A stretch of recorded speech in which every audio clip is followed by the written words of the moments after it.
Croeso, and welcome to the very first Bardic Press podcast.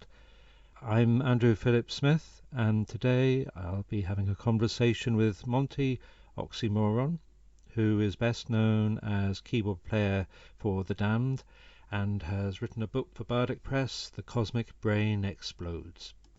Our conversation covers quite a few areas. We talk about Monty's life, his influences, some of the interesting people that he's met, such as Arthur Brown, who was best known for his hit Fire with The Crazy World of Arthur Brown, but who has produced a lot of other fascinating music and who has strong spiritual interests. And similarly, David Allen of Gong, the band who in the 1970s produced some amazing whacked out and spaced out music, and David Allen has had a strong influence on Monty's life. And we chat away about music, psychology, esotericism, and this, that, and the other. And I first got to know Monty when he contacted me after reading one of my books. We went on to be friends, and he's invited me along to some of the gigs held by The Damned in Dublin and in Cardiff. And he wrote a foreword for a new edition of one of my books, and I've published his book, The Cosmic Brain Explodes. Let's go on and have a conversation with Monty. So welcome, Monty. Thank you. Welcome. Thank you. So tell us a little bit about yourself. So you're a musician? Yes, that's right. Yeah, quite a broad range of music I play. And as you said, I'm best known for keyboard player of The Damned. But I also play jazz and improvised and experimental music as well.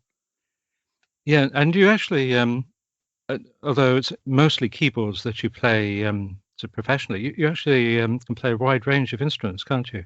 That's right. Yeah, I was listening back to some of the old stuff I released on acid tapes during the 80s, and I was playing all the instruments there. So I was playing quite a lot of guitar. I'd forgotten how much guitar I used to play, but I was playing most of the instruments on those recordings. So I can play guitar and bass and drums, and I'll give anything a go. Basically, I'll try and play objects that make a sound as instruments as well, if I can. Yeah.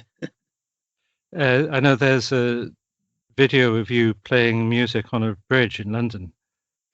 No, that's near us actually. It's just up the road from us in Brighton. In Brighton. London, okay. Yeah, London Road. Yeah, London Road Station.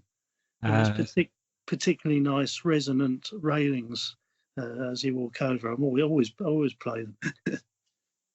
So Symphony for Orchestra and Footbridge. That's it. Yeah. Tell us briefly, where you grew up, when you grew up, what your influences were, and you live in Brighton now. That's right. Yeah, I've lived in Brighton a long time now. I was born in Cambridge originally, as my father was an undergraduate and then qualified in Cambridge. And my uncle played me a lot of music when I was very young. He played me psychedelic music, mostly the early Pink Floyd, but other people as well, Hendrix and Captain Beefheart and all kinds of obscure stuff. And that really had a deep impression on me. I mean, I was really introduced to the counterculture by my uncle. He had his own pirate radio show in the garden shed, and he had psychedelic lights, and he used to make his own fireworks, and God knows he was an incredible character. And it just sort of really threw me into this counterculture movement that really kind of balanced with the world of both my parents and my grandparents, which are more old-fashioned. But it was really nice, really quite an eye-opener, really, into what was going on. Was this in the 70s? Oh, the 60s. 60s. Yeah. So when I basically heard the first Pink Floyd album when it had not long been out, I think in 1967. So I don't know. I was a kid. I was 7 or was I 8 years old? I can't remember. But anyway, obviously, I was at an age where I would go, oh, he's singing about gnomes and telling stories, and yeah, I like this, Well, yeah, I was 1 year old in 1967, so I don't, I didn't exactly catch the Piper at the Gates of Dawn when it came out, but there is a big overlap in our musical interests. I mean, just love that period. Yeah, it's such a rich period of experience, and it gets, I think, that and the counterculture in general gets neglected by cultural historians. And they'll talk about the Renaissance, they'll talk about the Enlightenment and the Romantic period, and then modernism. And they talk about postmodernism, but they never mention the counterculture. I mean, it seemed to me like a resurgence of Romanticism within modernism, or within postmodernism, if you prefer. And it never gets mentioned. It's almost as if they're embarrassed by it, or they don't think it's significant. It's really odd.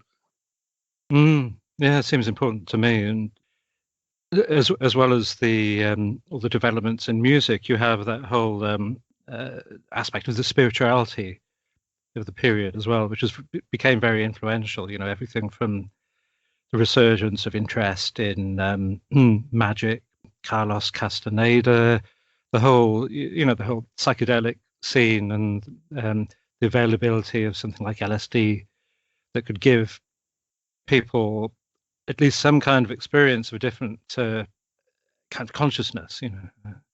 Yeah, that's right. My uncle introduced me to Carlos Castaneda books as well, and H.P. Lovecraft. That was another interesting Yes. thing.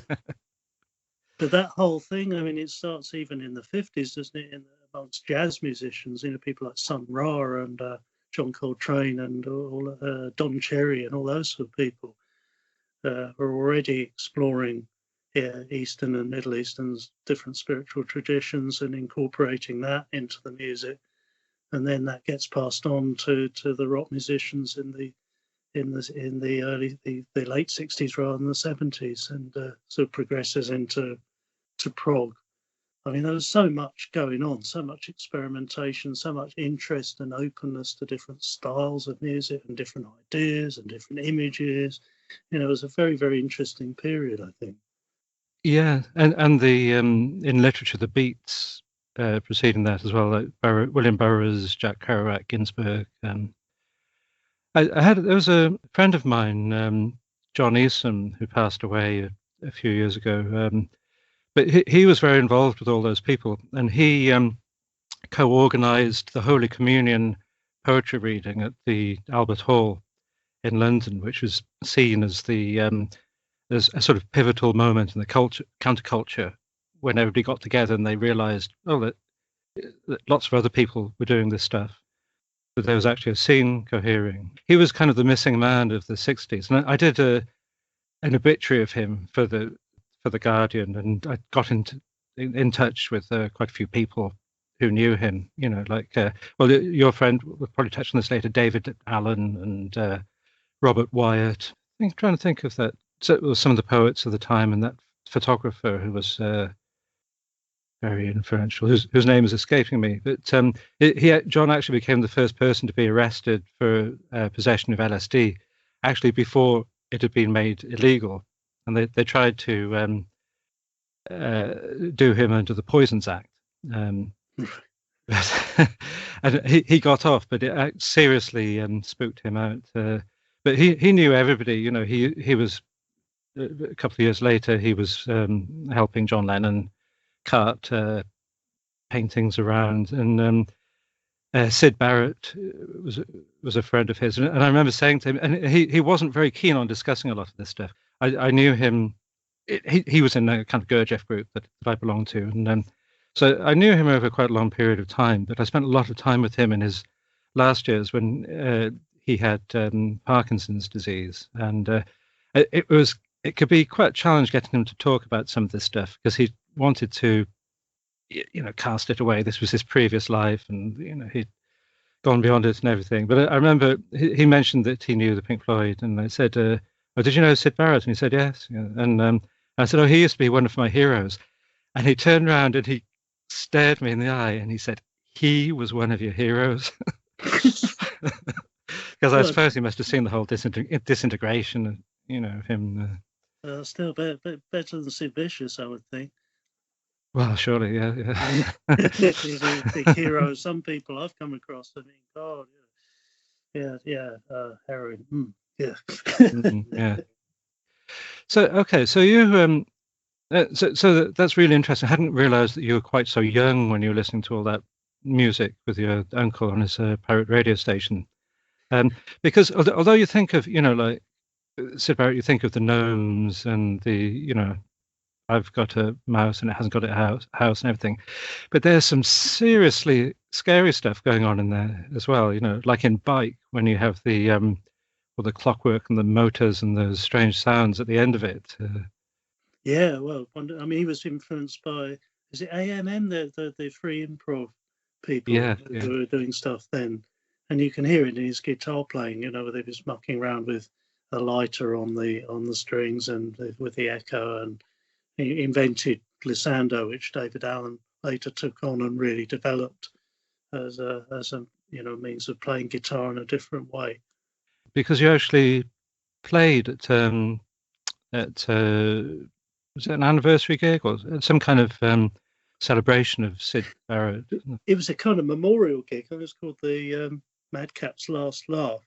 That was an incredible event. Me and Captain Sensible did some couple of songs, but there were all sorts of people there. There was Kevin Ayers was there. He was Robin Hitchcock.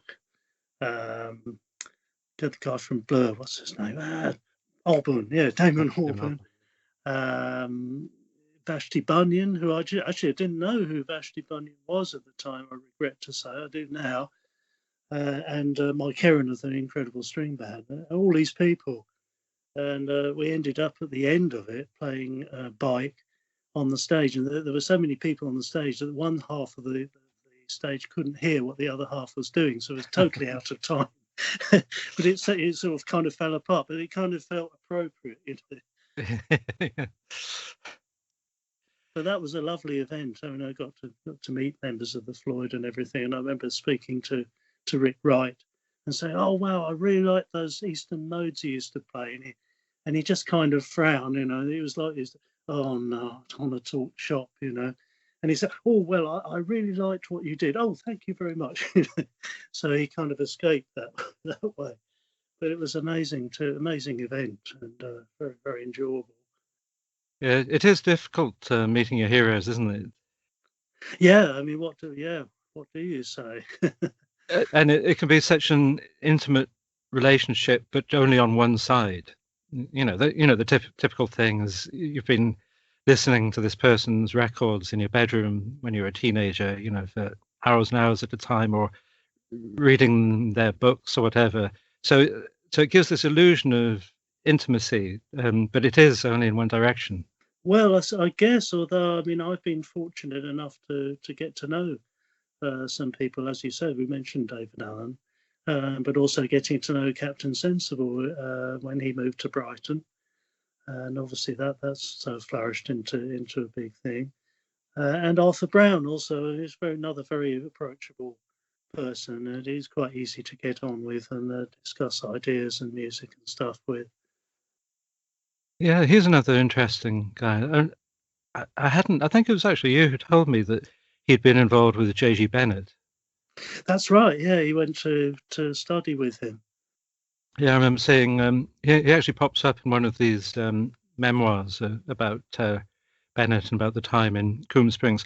And to anybody who hasn't heard of J.G. Bennett, he was a pupil of P.D. Uspensky and G.I. Gurdjieff, who he was a kind of extraordinary man, probably a bit irritating, I would think, at times, but kind of a genius in his own right. And he was English. He died just in the mid 1970s, and he went on. He continued with his own groups after Uspensky and Gurdjieff had died, and fell out with some of the other Gurdjieffans. But he had a very kind of experimental approach that he would try new stuff. And although he was kind of the teacher of the group, he had other sort of spiritual experts coming in to teach them. And he had this series of experimental courses in the early 1970s run at Sherborne House. Arthur Brown went along. 'Cause Arthur Brown was living with one of Bennett's sons, I think, sharing a house with one of Bennett's sons. And I remember seeing as well, he performed a gig at the end of one of the courses, and somebody was complaining about this noisy electronic music being unsuited to spirituality. And uh, Brian Eno did it as well. I don't think he did. I don't think he studied with him, but he actually performed at the end of one of the courses. And of course, Robert Fripp is the most famous product of Bennett's courses, although he did his course just after Bennett had died, I think. Do you like Fripp's music?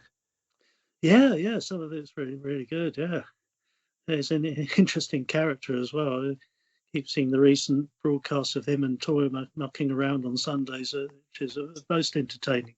Yes, those are hilarious, aren't they? Yeah, I mean his early stuff was very funny as well.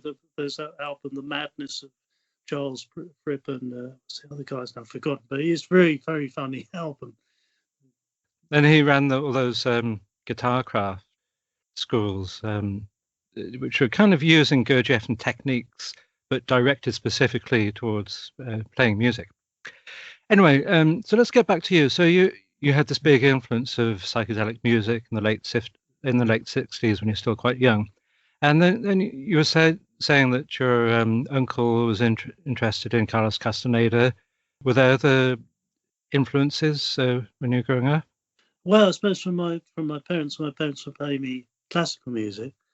So my father was well into Wagner. So I guess from him I got an interest in world mythology. So Wagner was very into Norse mythology and was using that. But also my dad got me a child's version of the Iliad and the Odyssey to look at. So I was interested in Greek mythology as well. And then my mother was more. My mother was a Catholic back then. She was the more Christian influence, and was reading me She read me Lord of the Rings as a bedside reading. After the Hobbit, yes, the Hobbit first, but yeah, Lord of the Rings and out of the Latin Mass, so I knew what the words were about.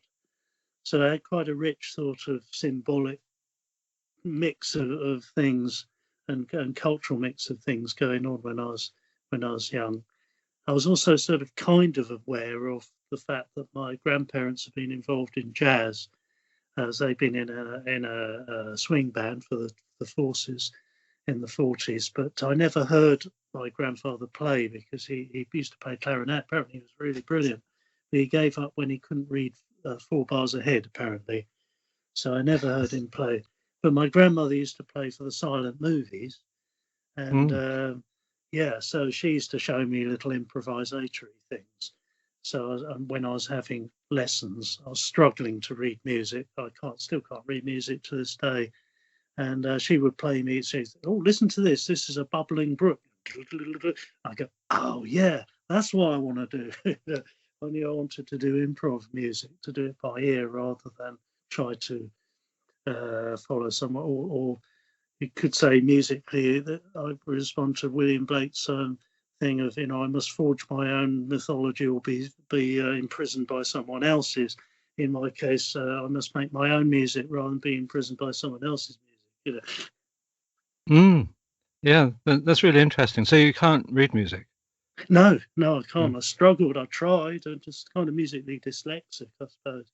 Something wrong with the brain. It won't actually process those images as music. I mean, the way when you read a book, you don't look at each letter to see what the word is. You just skim over the letters, and the meaning comes to you. I mean, that's how it must be for people who read music. They just look at the lines of the notes and they get the flow of it as a totality. Whereas I was doing it piecemeal, note by note.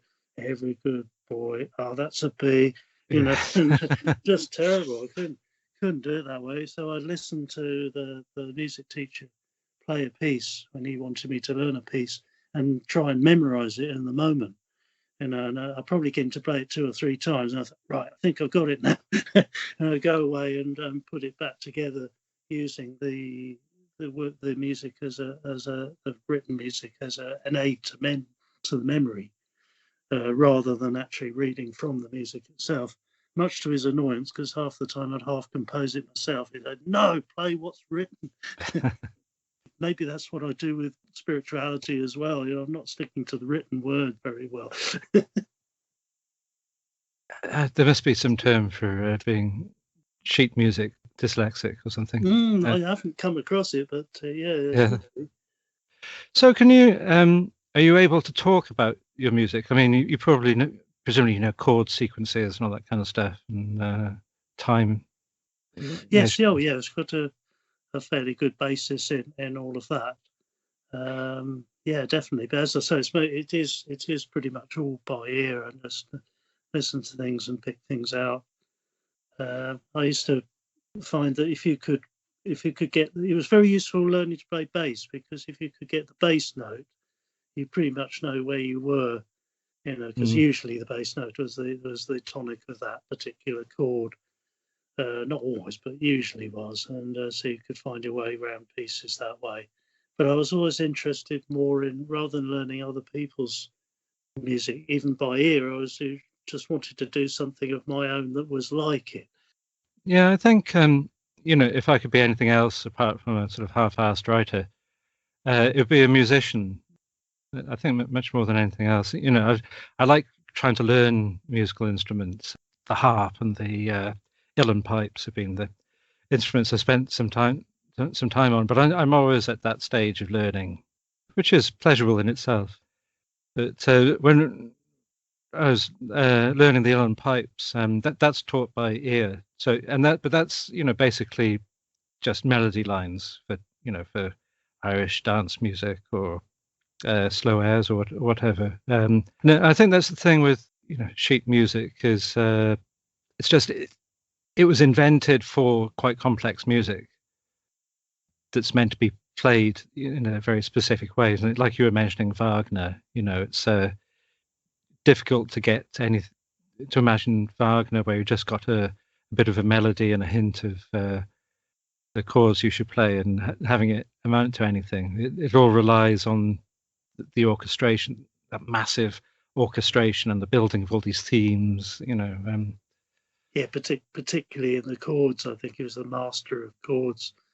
Very unusual, sort of stretched the harmonies to do things that the people hadn't thought of to do before. I'm not a natural with Wagner, but I have sometimes, well, particularly with music, I can feel that there's something in it that other people are getting and I'm not. So I'll actually put some time into listening to music that doesn't necessarily attract me to see if I can, if eventually it will click. And it kind of did that with Wagner. I was going through Tristan and Isolde and parts of the Ring cycle. And I was telling myself, I have to inoculate myself against it, just put it on in the background, so I kind of get used to that kind of high level of emotionality being present, and the noise. Well, I mean, the opening of the Ring cycle is almost like a piece of minimalist music. It's like a big drone, and you've got the sound of the river, the Rhine River. There's a big drone that comes up. It sort of almost harkens to sort of to Terry Riley and those people using drones. Yeah, I can almost hear that when you're saying it now. So you were blossoming as a musician. Did you always feel that you wanted to be a musician? Well, it was either music or art, I suppose. I mean, I was very much into visual art when I was younger, always drawing stuff as well. So that was an interest as well. But I suppose that it's interesting the difference between art and music. The music is very immediate, whereas with art you've just got to work at it for quite a long time before you get the result. And if you're looking at the opposite, if you're looking at a painting, you get the result straight away, whereas you have to listen to a piece of music in time. So it's just interesting how the brain works so different with these different modalities. But yeah, I used to be I was into art a lot in those days. Yeah, and imagery is really instantaneous now with the internet, and you can just have images flashing by you at an incredible rate, and somehow we do take them in with there's hardly any issue of time involved. And so, would you classify yourself as a seeker or somebody who's curious about spirituality and other ways of being, or as an awakened master, or how? Yeah, I don't think I've quite managed that yet. So you can ask Kirsty about that, but those who know Yes, will yeah. know. If you want to know yeah. how enlightened somebody is, ask their partner. Yeah, That's right. Yeah. Or others in the band, for that matter. yeah. Right. Oh no, don't ask them. No. But yeah, I guess a seeker, or maybe also some kind of synthesizer, and someone who puts ideas together, wants to put ideas together in new ways. That's something that interests me. But I suppose I was always, for a long, going a long way back, I was always fascinated by the world religions and philosophies. I was fascinated by the fact how different they all were, and the different kind of flavors they had, and the different perspectives that the people lived by these things, were inspired by this imagery and stuff, and yet it was also totally different from one place to another. And then sometimes you got an influence from one place on another, and the thing would change. You get a kind of hybrid of something, almost a bit like exploring cookery. When you look at Indonesian food, is kind of like somewhere in between Chinese and Indian food. You get these kind of different elements combining, and I think it's similar with religion as it is with music. I mean, if you listen to world music, you get the same thing again. How some cultures will use just a few tones, like the Chinese tend to do. There's a lot of pentatonic scales, and then in the Indian music, it's just amazing. You've got almost infinite kind of tones in the notes in between the notes, as it were. And it's just really interesting to me to explore all these things. And I've always had an openness to it. I never really understood how people could be suspicious of and dislike, be ready to dislike certain cultures for whatever reason. As those people are not good, or okay. I mean, you can tell that sometimes certain religions do go off, overboard. But then we did that ourselves in the Middle Ages. We did terrible things to people. So it's not just say Islam or whatever. That any religion can become fanatical, and any religion can also be mystical and inspiring, I think. And do you subscribe to the kind of idea that there's the same truth eventually behind all religions, or not, just that they actually are different? They do say different things. I think it is. I'm very much a both and person. Yeah. I like to have my cake and eat it, and I suppose I really like that saying of James Joyce's, two thinks at a time. So I like things to be both and, if possible. So I mean, both the difference and the oneness. I like to have both there. There was an image. It's actually from Goethe, right at the beginning of the second part of Faust, when Faust has been through all this tragedy. His love Gretchen was taken away from him, and he got whisked away by Mephistopheles, and then the second part opens when he's resting beside a waterfall, and he can see the sunlight shining through the waterfall, and he sees the sunlight, and then it's split into all the different colors of the spectrum. And that seemed like a very good metaphor for kind of stuff we've just been talking about. Yeah, I think there was a bit in one of Arthur Brown's, I think it was a record he did with Jimmy Carl Black of the Mothers of Invention, where he's talking about, he's saying to God, well, how can it be that there are so many different religions, that they are all, kind of in opposition to one another. And then he saw an image of like crystals reflecting, different crystals reflecting different light. And so there was a similarity. There was just a difference in perspective. And I think this is such a fundamental thing that we need now, this idea, because we become, I don't know why, but we've become very, very dualized in recent years. I don't know whether it's because of social media or what, but we seem to have become more either I'm this or I'm that, either I'm left or I'm right wing, either I'm for Trump or I'm against Trump, either I'm Brexit or I'm not Brexit. All these issues that pull us apart and make us separate from one another and make us misunderstand the other and not be able to empathize on any level at all with their viewpoint. I think this is tremendously damaging and very dangerous and very sad as well. It seems like we've lost. I think in the 60s we had more of this openness to different perspectives, and it's just kind of all gone. What often strikes me about the 60s, though, is it was really a catalyst. If you were involved with it, if you weren't involved with it, life was pretty much like it would have been in the 1930s, almost. Oh, when you right, see, I suppose, yeah.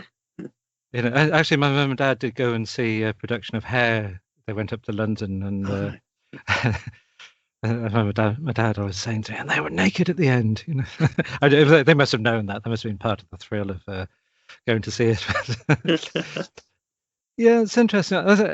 Sometimes it's difficult to put your finger on exactly what's happening because we are exposed via the internet and via social media in certain ways, just all sorts of things that we might never have encountered culturally in our lifetimes.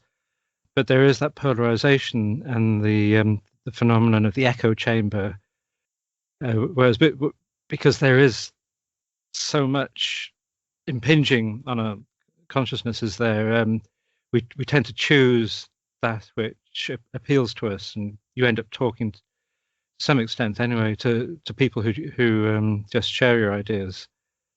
That's right, yeah, and people which means that the two never encounter each other, and you don't get that third force of resolution between the two. So you can't have a dialectic, in the Hegelian sense. You never get to a synthesis of views. Yeah, very much. Let's see. Okay, so you mentioned Arthur Brown has been an influence on you, and how did you meet him? Oh gosh, we met him. No, he'd been living in America for some years, in Texas, I think, of all places, painting houses with Jimmy Carr Black, and he came back to Britain and had a new album out, and he was playing at the local Concord, the old Concord. We've got Concord 2 now in Brighton, but this was the old one, and we supported him as the Dr. Space Toad experience, which was a sort of crazy, eccentric, psychedelic project that involved Captain Sensible. Captain was on bass, and we have Dr. Space Toad as the lead singer and songwriter, and the incredible Roy crazy character, making synthesizers noises. And at that time, I was on drums, and I think Arthur liked us very much. It was his birthday as well, and Roy presented a cake with one candle sticking up in the middle, and he said, "It's nice to see it's still standing after all this time." Yeah. So that was quite a great evening. Yeah. And now I've heard you refer to Dr. Space Toad, and in emails you said, "Okay, I'm off to meet up with Dr. Space Toad," but I really don't have a clue who he is. Right. And if I don't have a clue who he is, guess about the listener. How do I describe Dr. Space? He's a kind of wandering troubadour of our time. He plays mandolin and guitar and writes these incredible songs, has a sort of rich, sort of plaintive voice. He's got a website that you can have a look at. He also goes under various names. John Paul Dionysus, I think, is another one of his. Yeah.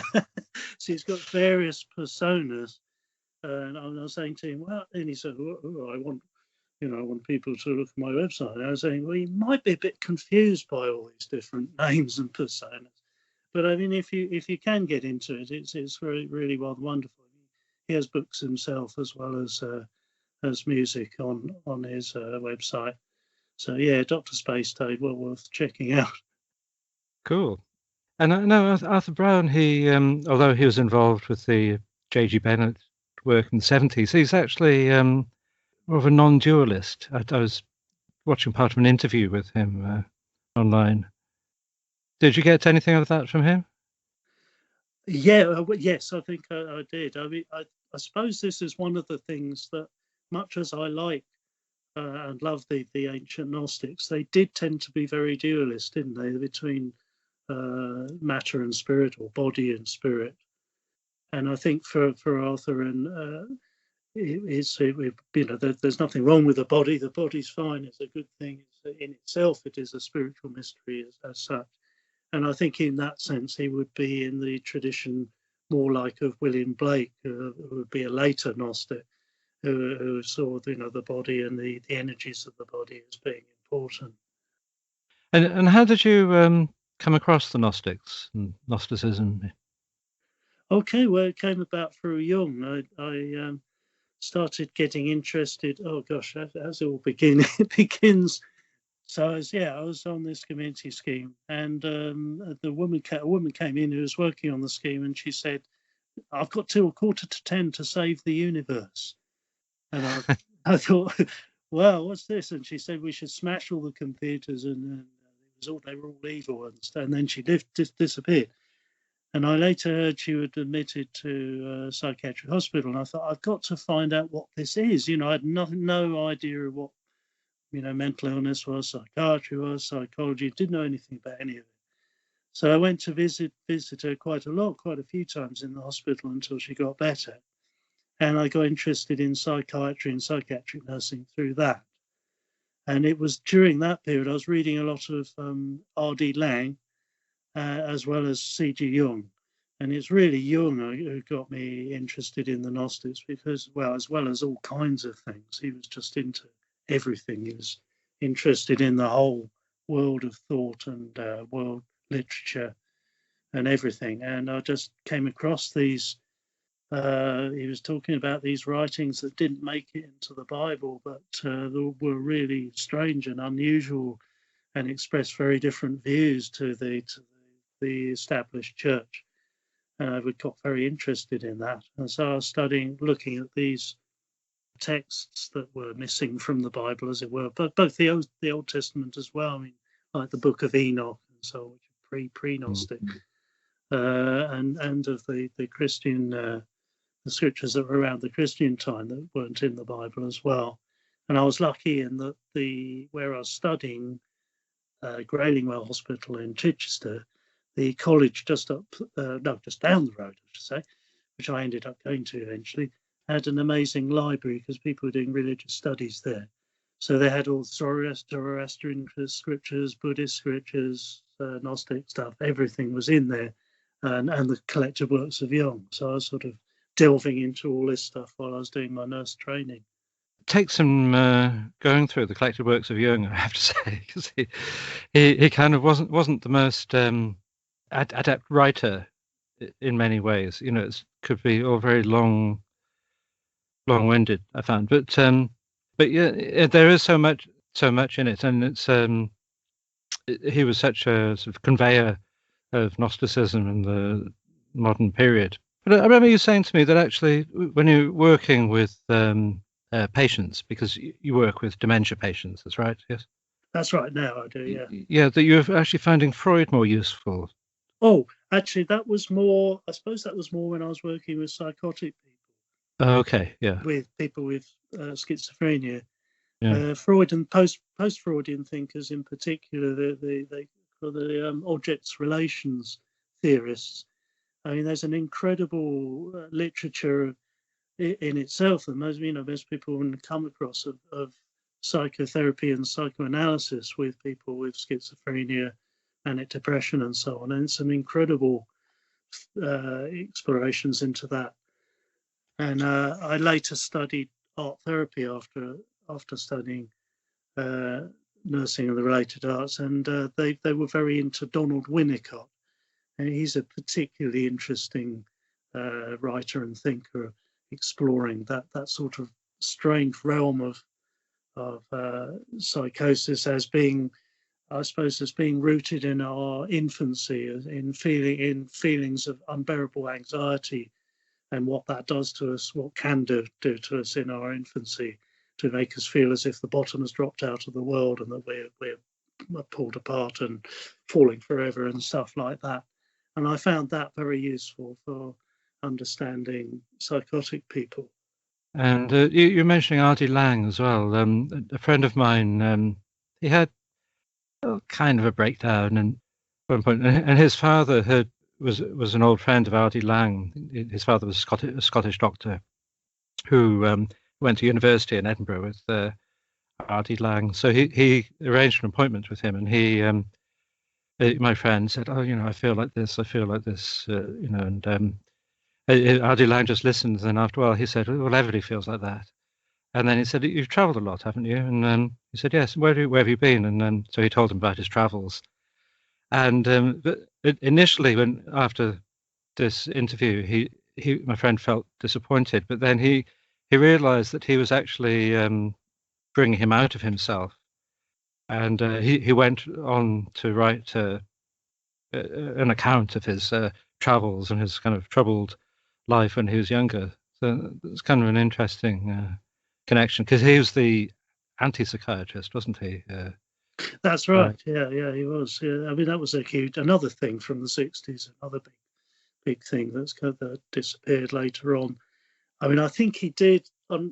Perhaps unfortunately, Laing did seem to think that psychotic people had some kind of breakthrough, possibly, to another reality, that there was more spiritual to it than there actually was. I think that the sad thing is that people with schizophrenia tend to shut down very much and become very blinkered rather after the initial explosion of psychotic imagery.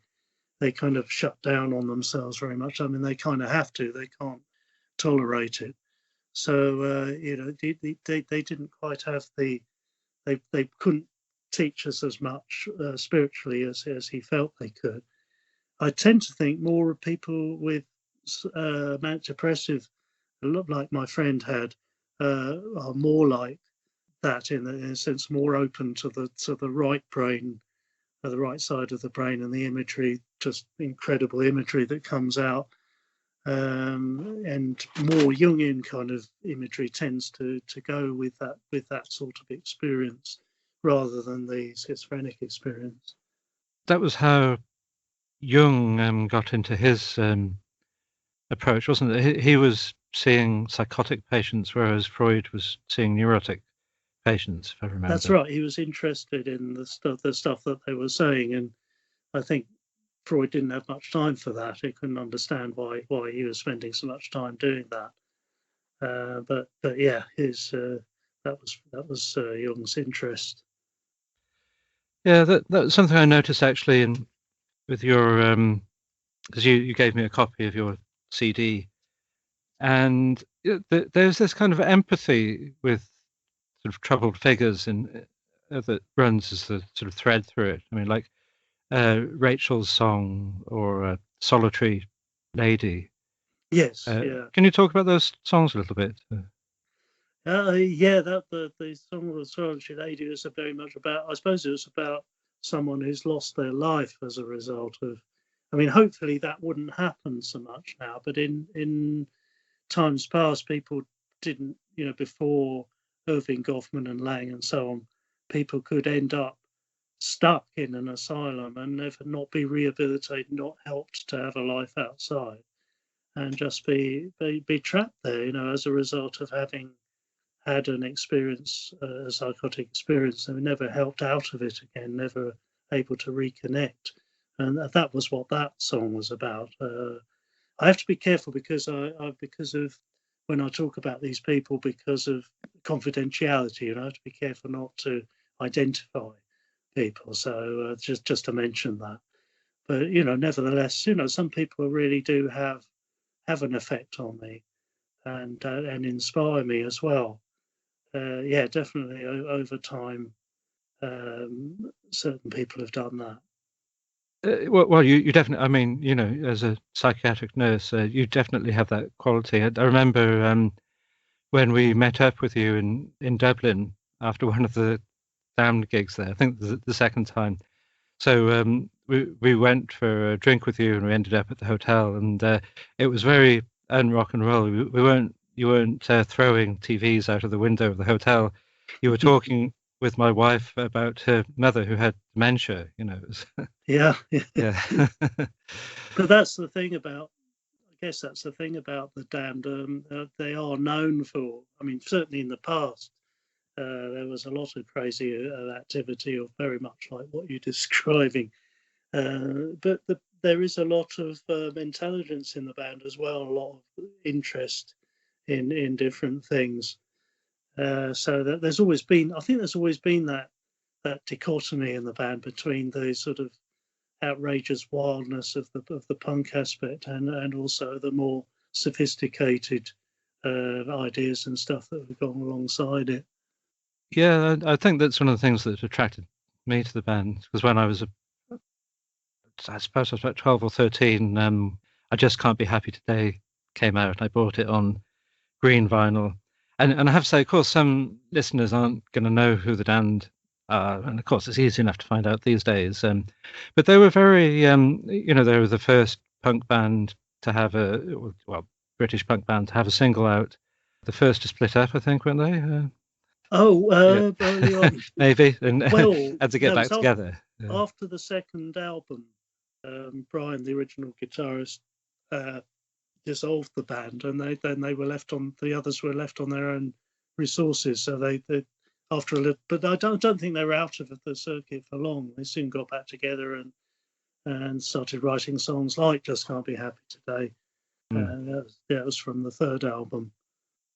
I think there was a list of firsts, and first to split up and get back together, I think, was one of the right. Well, yeah, first single, first British punk single, first British punk album, first to break up and come back together again. Yeah. Like they used to say that the thing about prog music was it never progressed.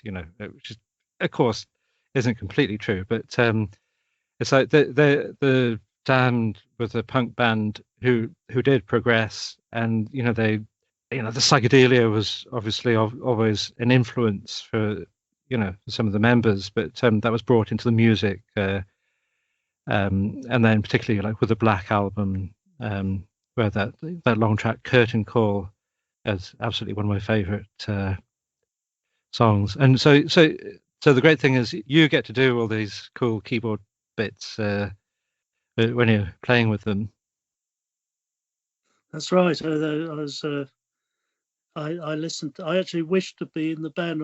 I listened to the to Strawberries. It was Strawberries, the album after the Black Album. Yeah. I was hearing all the keyboards on that, and I was thinking, I wish I could have a chance to play the. So yeah, you be careful what you wish for, as the saying goes.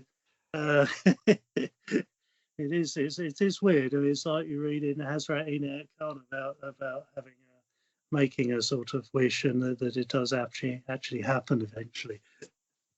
And again, for anybody who doesn't know, the band is still playing, still touring, except until COVID cruelly took over the world. But you have released new recordings in the last few years. Yeah, that's right. The last one was an album called Evil Spirits, produced by Tony Visconti. Yeah, great album. That was, I mean, if you think of the Damned as it's as far away from shouty punk sort of rah, rah, rah, stuff as you can imagine. It's totally melodic music, great sort of melodies and songs in there. And then after that, we did another EP. I think we called it the Rockfield Files, because it was recorded at Rockfield Studios in Wales, near Monmouth. And that again, there's a song on there called Black is the Night, which is incredibly melodic. And it, much really sounds like we want to be back in the 60s, really. And then there's Captain's song about preserving the bees, keep them alive, which has another keyboard solo in it rather similar to Just Can't Be Happy Today, which Captain told me. I mean, both of those were inspired by the keyboard player of Caravan, Dave Sinclair. Yeah.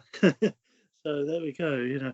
I knew that I could feel that there was, something in common with them, as you said, when the Black Album came out, especially, but also Captain solo stuff. I could hear the Syd Barrett influence, but to find that Captain was also into the Canterbury bands, Caravan, Soft Machine, and so on, and Terry Riley was just amazing. Just oh wow, yeah, I belong here. Great. And your song on that album is called Procrastination. Oh yes. When faced with a deadline, I was getting a little bit frustrated right at the beginning with the slow progress of how the album, it didn't seem to be happening. I actually wrote it as a joke. I just wrote this few lines and banged it on a keyboard and sent it to Captain for fun. And it happened to be that he was working on something that it fitted with. So it became a song. And you have quite a lot of your own music available now on Bandcamp. That's right. I'm in the process of going through all these old tapes and stuff and putting I'm tempted to put everything on there, which I probably shouldn't do. But there's all kinds of stuff. I mean, the stuff that as I said, the early acid tape stuff released in the 80s as part of the psychedelic revival then. And then later on, the more jazzy stuff, the stuff I did with my friend Rod Payton, who plays French horn, I'm going to put that up there soon, some good compositions. And I've got some improvisation from that period in the Chapel of the Ascension at the college. Oh yeah, I haven't mentioned that. As I went to, after I did psychiatric nursing training and qualified, and after working for a year, I studied related arts at the college up down the road from where I did the nursing, as I got to know the Rod and the students on the course. And at the time, I thought, hang on, I can have a grant. There was this thing called a grant. Would you believe this? That the government actually paid you to go away and study stuff. Yeah, they really did. So I thought, yeah, I'm going for that. And the student loans were just coming in towards the end, and I took out one student loan to cover a bit of a rent just towards the end, but most of it was just the grant, and it was wonderful. I really made the best of it. It was like a playground to me to study all the arts, music, art, literature, and dance all combined, to look at aesthetic theory and the history of it. Yeah, it was just great. I really, really enjoyed that. You also did something with David Allen. He's a name who's been coming up a few times. That's right. I'd been a Gong fan for some time, ever since I turned on John Peel and heard this really, really strange music, and I thought, oh, this sounds good, and got into Gong and Steve Hillage and all of that, and David's solo stuff. And then David, he'd been in Australia for a while. He kind of disappeared from the scene, and he came back in the 80s and started running these workshops, these experiential workshops in Street near Glastonbury. So you go there, and some of it was meditation, some of it, there was all kinds of things, different chanting and various exercises, but I suppose culminating in what was called then rebirthing. So this was, I suppose it's like the holographic breathing that Stanislav Grof does, that can induce, there's another way of inducing altered states of consciousness just through breathing very deeply. And it did bloody work as well. So, but it was just amazing. These workshops weren't expensive. I was a student. I wasn't very well off that time, and I could still afford to go there and stay there. And imagine if your biggest hero. I was thinking to people in the Damned, people who like the Damned. Imagine going to Dave Vanian's house for a weekend, or Captain's, or imagine going to someone from Pink Floyd or something. That's what it was like. Just going there and having a really intimate experience for a whole weekend. So that's how I got to know David, and he even became a friend of his, and I do miss him very much. Yes, and how long ago did he pass away? Was it 2013? I think it was. 13, yeah. Yes, because I remember I emailed him when John Easton died, because he was an old friend of John's. And I think Oh, that's right. I think to remember that. Yeah. Yeah. He so was there a musical element as well in the stuff that David Allen was doing with you? Yes, a bit. Not yeah. It wasn't fundamentally music, but we did. Is it Curtain? These songs, all from around the world, different songs. Some of them pagan ones and Indian ones. He played the harmonium, one of those harmoniums you pump with one hand, and some of us playing drums and stuff, and we would sing these songs. So that was the musical element. We did have music playing, of course, a lot of the time. I suppose what you call new agey kind of music. I'm a bit kind of ambivalent about new age music. I think there's some fantastic stuff, and there's some very very insipid stuff as well. So I sort of mix things of that. But I did do my own meditation tape based on all of these experiences, which is on my Bandcamp. I just call it Music for Meditation, and using David's glissando technique, and also the overtone singing that me and Rod have been practicing. The Mongolian technique of trying to get more than one note in your voice. I was using that technique as well. Yeah, I mean, I kind of agree about New Age music. I remember when it first appeared in the 80s, somebody called it music for people who don't like music. Yeah, but there is good stuff. I mean, some of Laraji's stuff is very, very good. So amazing. He plays this dulcimer full of loads of effects on it. And then there's David Hike's harmonic choir. That's amazing. They use the overtone techniques in big cathedrals and stuff. So there is good stuff.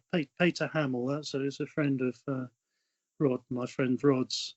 Peter Hamill, he's played organ and stuff. So there is some good stuff as well. And there is a limit to how much you can do with music that's going to accompany meditation. I mean, I don't mean a limit to how much you can do, but it has to be somewhat minimal, doesn't it? Yeah, I mean, my tape, I was coming back to it and I was listening to one side of it. There's one in E, one in the key of E and one in the key of B flat. I think it was the one in E. I was thinking, it's a little too busy. It takes you somewhere, maybe it's a little too busy. Whereas the B flat one worked a lot better, a lot more drony, as you would say. But yeah, I thought maybe that was a bit more, the other one was a bit more of a meditation shuffle, if there is such a thing. Okay, so that's pretty interesting. And so I invited you on particularly for the book, of course, which we've hardly discussed. We've been on for an hour. Yeah, we've had so much to chat about. So the cosmic brain explodes. I've lost track of the subtitle, A Neo-Gnostic Treatise on the Eternal Truth. So you mentioned a little how you were inspired to write it by the woman who told it. How many of you were going to write about this subject? Oh, yeah, seven. Yes, she came 7. into. That's it. So the story is, I'm in the office having handover with the other nurses when I'm nurse training in the acute ward in Graylingwell Hospital. So the acute is basically where everybody gets admitted, the admission ward. And this woman comes in. I'd never seen before, and I never saw her afterwards. But she came into, very excited, and she said, there are going to be 7 writers who are writing a book on the eternal truth, and you're one of them, and pointed right at me. And I thought, oh, right, okay. And I'd been reading all this Jung, so I said, 7 evangelists this time. And there was sort of the other nurses were, huh?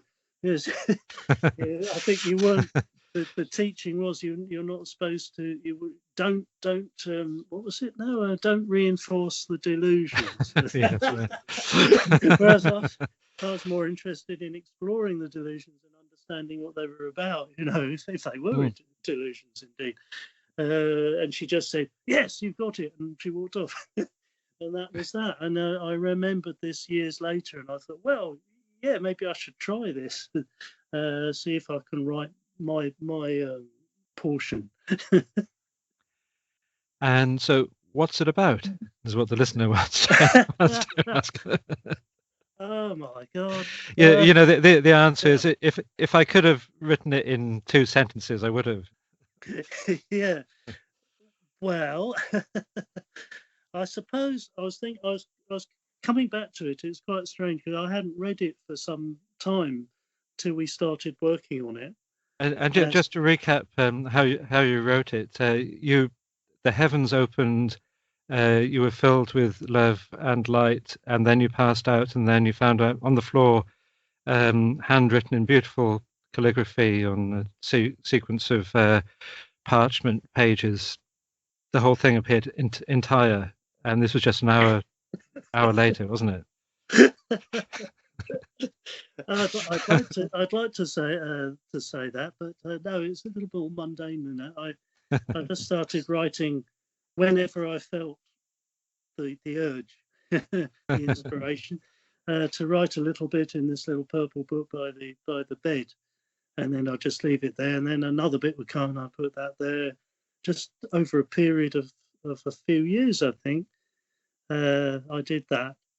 And sort of gradually, eventually, I thought, right, I think that's finished now, and that was that. But coming back to it, I mean, I'm looking at it. I think if there is a central theme, I suppose it is that it's about the possibility of a cosmic consciousness or of a panpsychic reality. As if the universe itself, if it had a consciousness, what would that consciousness be? What would its relationship to us be, and our relationship to it? It seems to be something along those lines, because I keep coming back to that again and again, of what that might mean. Yeah, and there is quite a Gnostic element in it. One in that you refer to Gnostic writings and to Jung and that kind of stuff, but also in that it's not all just love and light, is it? No, that's right. Well, there's the Kenoma part where there's some sort of despair and darkness as well. Yeah, so I mean, light and dark kind of go together. I suppose. I mean, a lot of people who are into the damned, they tend to be of the Gothic persuasion, so they tend to like the dark, the darker images. And if you think of William Blake, I mean, his images were so varied between sort of heavenly beings and demonic ones, both existing. And I think it was because Alan Watts who was saying that the dark imagery tends to be stronger or more effective than light imagery. It's more difficult to present something of pure light and beauty and positivity than it is of darkness. Maybe something to do with being human and having the kind of brain we have. And you have the as you include in the Cosmic Brain Explodes, that apophatic imagery of defining. You start using words, but the highest or the most absolute whatever by what it isn't rather than what it is. The illimitable or unknowable. I think there is a point. I was thinking that perhaps the other theme of the book is to trying to stretch language to express the inexpressible. Because I was thinking of T.S. Eliot, where he says that words break, crack, and break under the strain, under the pressure. And there was a bit in Rumi as well, Jalaluddin Rumi, saying the pen broke and the paper tore. So there's a. But then I think of James Joyce, who could make language do anything. could stretch it and twist it and sort of mix it into different forms and shapes, anything he wanted. So I suppose that's kind of what I'm trying to do, trying to express the inexpressible. You have illustrations accompanying it as well. They have quite a psychedelic quality to them, I find. Right, yeah. I guess, was it my sister was saying one of them look quite like one of David Allen's pictures, because he's an artist as well. Mm. In fact, I've got a portrait that he did for me. He towards the end of his life, he was doing portraits for various fans. He could, and he would always ask for. I think the amount the money would be always like all the same numbers. So I think mine was £333 and 33 pence or something like that.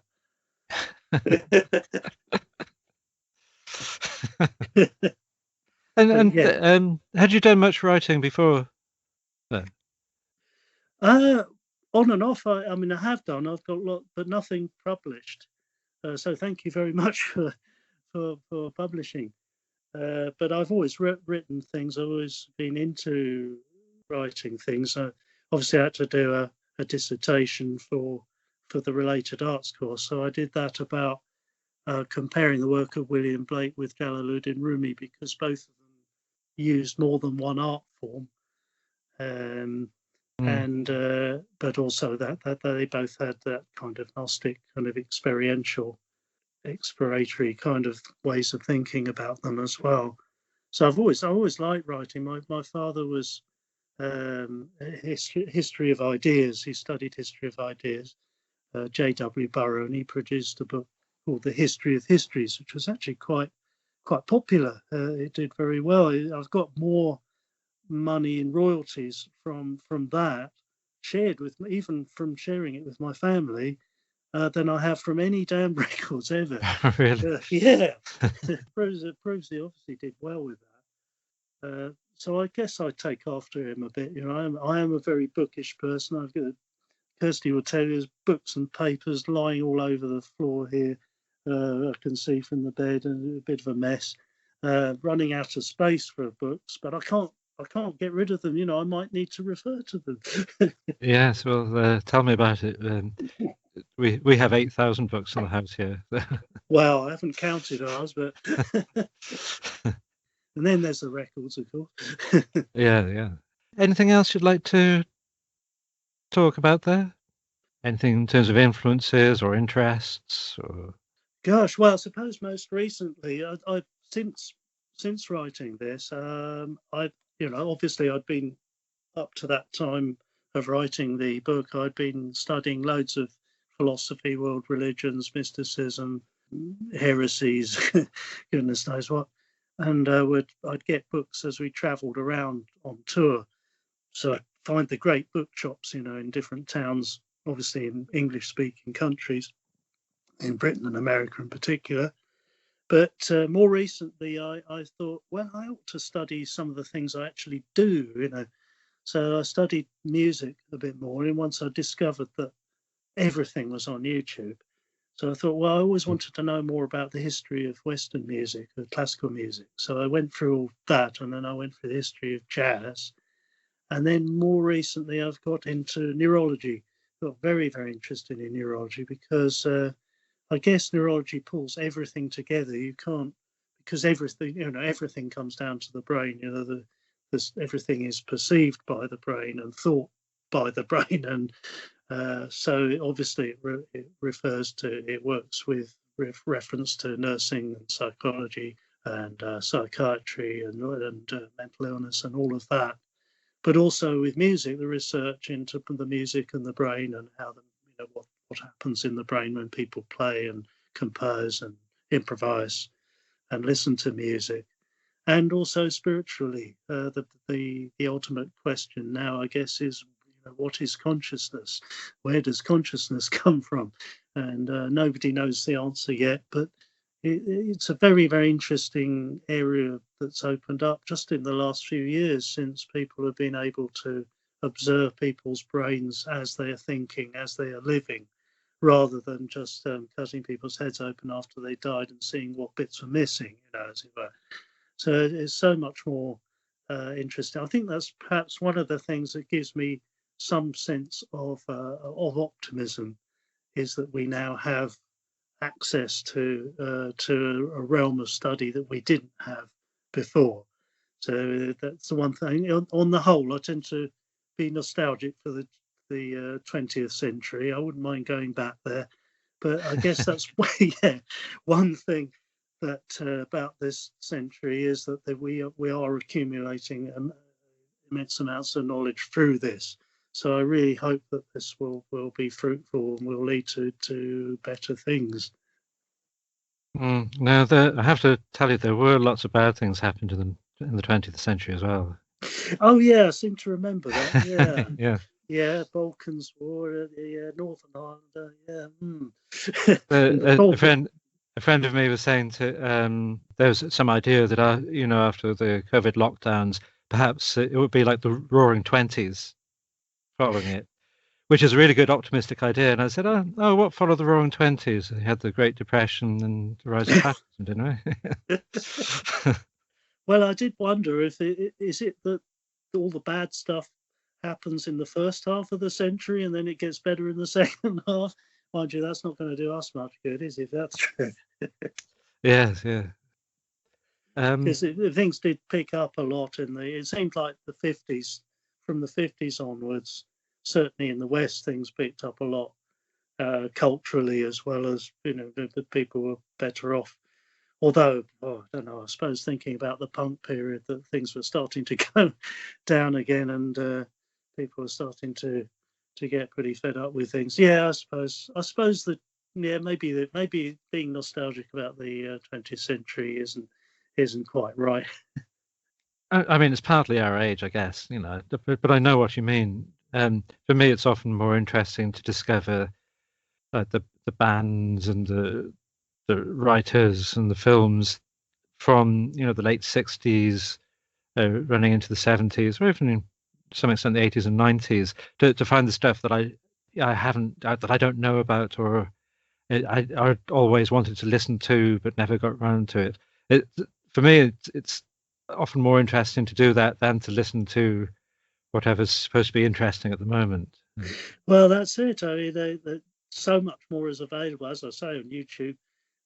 All these obscure, you think of prog rock, you think, oh yeah, well, I know all the prog rock stuff. No way. You look at the stuff from Germany and Italy and Spain and South America. There's all these bands, really amazing obscure bands, prog rock bands and rock in opposition bands, and all sorts of stuff that you've never come to the end of exploring.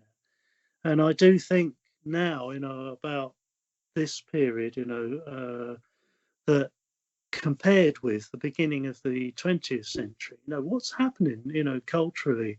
At the beginning of the 20th century, you had, like you say, the birth of jazz, and they had Schoenberg and Stravinsky doing their stuff, and there's all kinds of stuff going on, and you think, what's now? There's nothing. It seems to be just a rehash of 20th century stuff. There doesn't seem to be anybody doing anything radically different, unless it is, and I don't know of it. Yeah, the things as oldish men, the problem is of course there might be amazing stuff going on and we just can't recognize it. Right. But what stuff do you find interesting at the moment? I mean, if somebody asked me this, I'd find it difficult to answer myself because, of course, I'm digging up the stuff that I missed, from the last few decades. But what kind of music that's being produced now, and not necessarily by people our age, anything that you would recommend? God. I think it still tends to be go back to the 20th century. I'm afraid. I Yeah. I was thinking of. Have you come across? There's a band called Secret Chiefs 3. No. Now they're Yeah. kind of interesting. They're interested in Gnosticism and Islamic music and all kinds of things. But they were around in the 1990s. They may still be around. So they were pretty interesting. But as I say again, that was still the 1990s. It's not contemporary. I mean, I listen to Radio 3 a lot, and I hope to hear, every now and again I hear something that sounds really nice and interesting, but nothing radically different, nothing that makes me go, oh my God, that's, I've never heard that. I still hear great stuff, but it still sounds like it's combining elements from the past. There's a band, Troika, I listened to recently. Have you heard them? They do kind of, it has kind of jazz elements and some sort of post-rock elements, but it's pretty, it reminds me a little bit of some aspects of Captain Beefheart, particularly the guitar. And of course, I'm describing it in terms of what it reminds me of. But anyway, an interesting band. I'll mention it to you. Okay, Troika, is it? Troika, yeah, Oh, with a Y. But yeah, the thing is also, if you didn't get into the dance music that was coming in at the end of the 80s and it took over to the 90s, or if hip hop didn't click, or or the new R&B, all that kind of stuff, you kind of miss out on a lot. There was Eamon Tobin I liked. He was doing dance stuff, but very, very complex. And then there was Square Pusher. It was pretty interesting as well. But on the whole, I mean, certainly the four on the floor stuff got a bit tedious, I found, after a while. I found it quite exciting at the beginning when it first started. But I soon got sick of drum machines. That's the problem. I like a real drummer. I like to hear, the embodiment of someone playing percussion with their body rather than someone pressing a button. I can't get excited by a machine somehow. I mean, if it is used in an incredibly complex way that nobody could play, I suppose it becomes more like Zappa's computer music, the end of his life, that he was doing. So stuff like Eamon Tobin and so on, that can be exciting. But as I say, on the whole, drum machines, robot voices, oh no, I can't deal with it. There was something I noticed on your CD, actually, that the drumming was interesting. It definitely wasn't any of it face or anything, but whenever I listened to it, it wasn't predictable. All right, was that the stuff my uncle was doing or that I was doing? Because some of the stuff I played myself, and some of it, the earlier stuff, my uncle was playing the drums. Well, this is the CD, the Mad Hattie's Reunion with Paradise. Oh yeah, that's all me, and I'm actually playing it on the keyboard, so I'm finding drum sounds on the keyboard and playing them, with my fingers. Oh, interesting. Yeah. Okay. And anything? I mean, it's in terms of the arts and everything, it's the golden age of TV. Everybody's watching endless Netflix and Amazon Prime and HBO series. Occasionally there's stuff that I really enjoy it, because I can pick the stuff that we want to watch, and I used to hate having 3 or 4 channels to choose on the TV and having the TV on all night. I absolutely loathe that way of watching stuff. But so there is the thing is that culture is kind of less unified than it was. There's so much that's available now.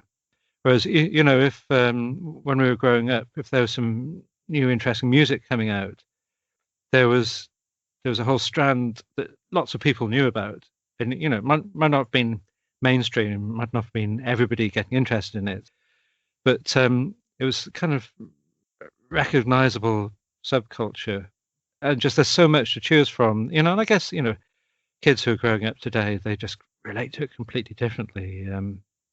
I guess I do sometimes I get a bit depressed with the thought that maybe music doesn't mean as much to young people now as it meant to us. Yeah. Because we were bloody obsessed with it. Yes, Whereas I think they've got different things on their minds, and you don't know it. Also, the fact that it's all so easily available you don't have to pay for it. You can just stream it or whatever, or you can just grab a bit of this and grab a bit of that. I don't think they apply themselves to listening to a whole album and taking themselves on a journey like we would used to do. And sometimes I can get depressed about that and think, oh God, am I just an anachronism, a dinosaur, a relic? So yeah, I don't know. Where's my friend Tim Burness, the astrologer? I mean, he's been connecting with younger people, and he seems quite optimistic about. I think he thinks they're much more politically savvy than we were, and that the future lies with them. So well, I hope he's right. I think there's always the possibility that something might come up that's really good, and we just don't get it as well. That's the Yeah, we can be can't. digging over the culture of the last few decades, and we might not get it, but it might be great. That's an optimistic or we point can't of view. find it. It might be buried in the mass of stuff. It might be there that we could be drawn attention, because there's no John Peel now to play everything to you. And Yeah, yeah, and that's true also of culture more generally. It's not always appreciated as it appears. oh no, that's right. Yeah. Like somebody like William Blake or Rumi or whoever. Well, Bach. I mean, his music was just taken for granted. He was. Oh yeah, he turns out this church music. Oh, that's good. And years later, people listen to what the hell? How was that created? How did that mind produce this complexity? Yeah, it's not always appreciated at the time. It's true. Well, we can toast to young people coming up with brilliant stuff that us old farts can't appreciate. Yeah. On the other hand, us old farts can come up with stuff as well, and we're still alive and still compos mentis. And hopefully the young people will be flexible enough to appreciate the kind of stuff we produce. Yeah. So do you have any final words for the podcast? Well, no, I don't think so. I think just I hope people will look into the book, and I hope that people enjoy it and get something from it. Oh, I suppose I would say that about the book, if people are finding it difficult going, rather than trying to decode it, go, what does this mean? Try and decode it as if it's a whodunit or something, and look up references and things. Rather, perhaps read it as if it were a piece of music, and that it's just having an effect on your mind. The same way as I would read Finnegan's Wake or something like that. I'm not sort of getting too bogged down in the references and trying to look everything up and think about it too much. Just to let it do its thing, as it were. So just I hope people will enjoy the book, and I hope people will check out my music on my Bandcamp as well, because there's a huge variety of stuff. I mean, I'm sure there's something for everybody there, from the most sublime and beautiful to the very, very ridiculous. It's all there. And so give us a list of your online presences, your website and the Bandcamp. Oh yes, I've got a LinkedIn page as well. And then there's the Amazon author page. I've been putting stuff on there too. Oh, and YouTube. Yes, I've been putting stuff on YouTube, building up my presence there. As you said, there's the piece playing the bridge, and I've recently playing the hamster cage on there. Yeah. Those poor hamsters. Yeah, well, there were no hamsters were in the cage at the time. There is a plastic brain in there, but as well as playing, keyboard. I do still play real instruments as well. Yeah, so that's great. And you've been doing some recording lately? Yeah, we've been the Damned have actually, well, everyone except one, have been in the studio practicing some new material, which we're going to record later in the year. So we're hoping to do a new album of stuff, and some of it was sounding really good. I thought Captain and Carl, some nice stuff. So we were playing around, me, Captain Paul, and the new drummer called Will, who's very good, and he's so that's good. It's good that we've got something going on. You have no idea when gigs will happen. I may be doing some solo stuff later in the year, possibly. We'll see if that happens or not. but obviously Dan gigs are difficult because people like to all mosh and mingle together and get sweaty, and well, at least they don't spit all over the place like they used to do in the 70s. I mean, that would completely make it impossible. But still, it's difficult because of the way things are. We just have to hope that this bloody thing is on the way out. That the vaccines will cover it, and the thing will disappear.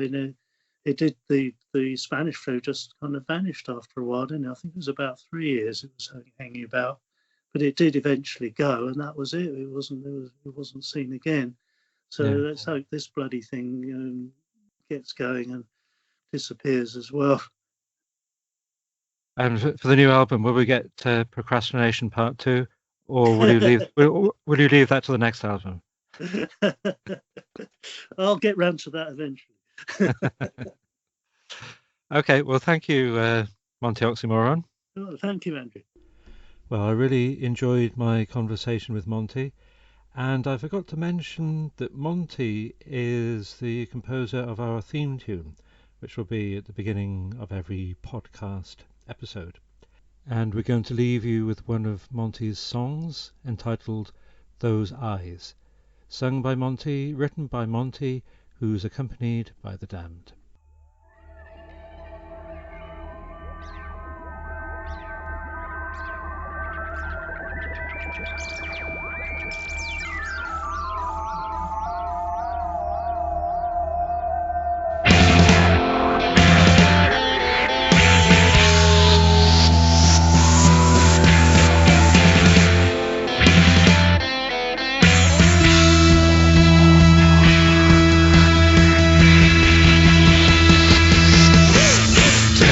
Some probes travel deep into space, find the universe a beautiful place.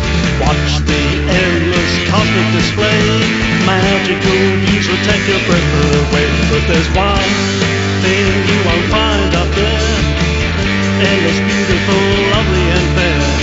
Something you'll never find up in the skies, the depth of love within those eyes.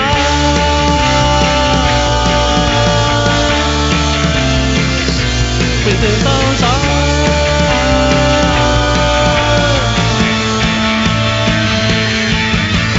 cosmic nebulae coming to view, displayed in colours of every hue. Gas clouds, asteroids, comets, tails, the wonder of outer space never fails. But there's one thing you won't find up there, endless, beautiful, lovely and fair.